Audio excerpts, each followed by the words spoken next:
یہ قرآن کریم کے 6 پارے کی پہلی آیت، لا يحب اللہ الجہر بالسوء من القول الا من ظلم،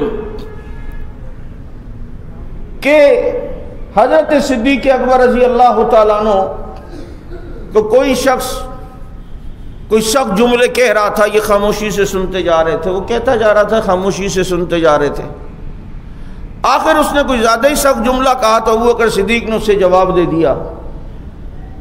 تو مفسرین نے لکھا ہے اس آیت کا شان نزول کہ اللہ کے نبی صلی اللہ علیہ وسلم نے فرمایا کہ ابوبکر جب تک تم خاموش تھے تمہاری طرف سے فرشتہ جواب دے رہا تھا،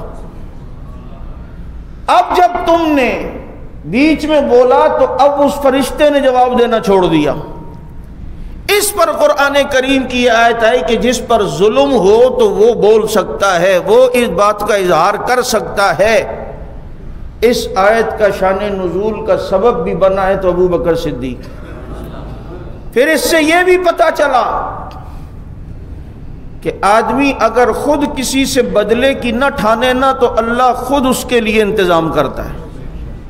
ایک غیبی نظام ہے، آپ کے سامنے بھی روزانہ کے یہ معاملات ہیں کہ جو کسی کے در پہ پڑا رہتا ہے اور اس کو بدنام کرنے کی سازشیں کرتا ہے، یا خاندان میں پھر ایسا ہوتا ہے کہ وہ خود کچھ عرصے بعد شکنجے میں ضرور پکڑا جاتا ہے۔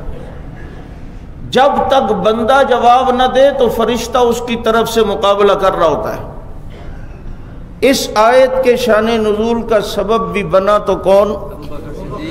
بولو، سیدنا ابو بکر صدیق رضی اللہ تعالیٰ عنہ۔